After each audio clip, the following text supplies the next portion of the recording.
You know, over Thanksgiving, Yeah. remember there are all these stories, front page stories about TSA, Right.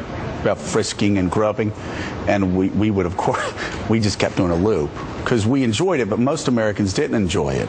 And did you see the picture of the 6-year-old kid being frisked a couple of weeks ago? Yeah, there was some video.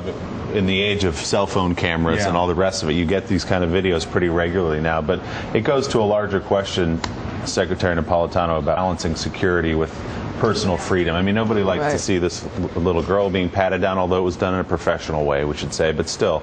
And you see old ladies in wheelchairs being patted down. We still have to take off our shoes all these years later. How much do you think about and talk about balancing freedom with security?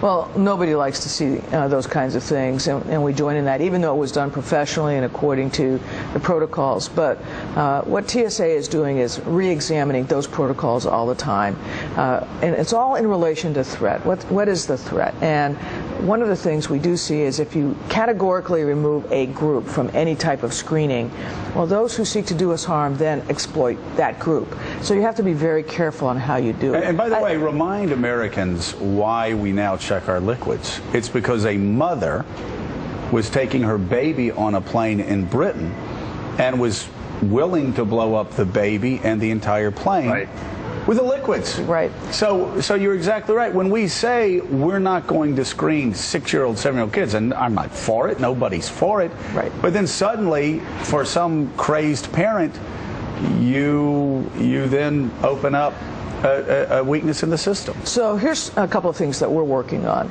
Number one is expanding trusted traveler programs where people will get biometric cards. They've already supplied information. We know they are safe to travel. We can move them through the system. So that's going to be expanded this year. That allows us to remove, I think, a number of people from the screening process in an appropriate and by the way, way. that would expedite it so Move much. the lines. And it would stop Tom Ridge from being. We were just talking about, talking even about Tom that. Ridge I get frisked every was having time. trouble getting to. I get patted down every single time because I have an artificial hip, and I set off the electronic monitors, and they do a great job. They do a little suspicious looking. But they got to do it. I think I'm a big fan of the TSA. I don't like the job, but that's the airport's fault. I am too. Or The maybe last it's 6 TSA's times fault. I don't know. I've Have been more of through, them, but I've been frisked the last 6 times in a row for some. It's something not in my hip, it's my head, I think. But still, it makes sense though for people who pass. There's the money shot.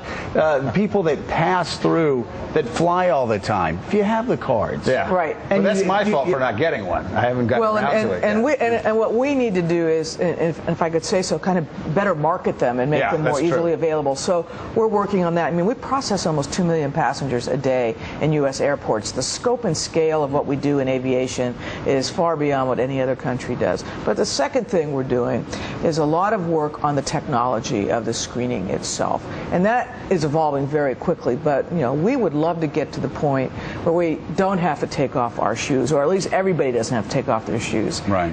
Where you don't have to unload your laptop and put it on the conveyor belt, that sort of thing. So that work is ongoing as well. So between those two things, I think we will be moving over the next year or two into a more risk-based system. Really quickly.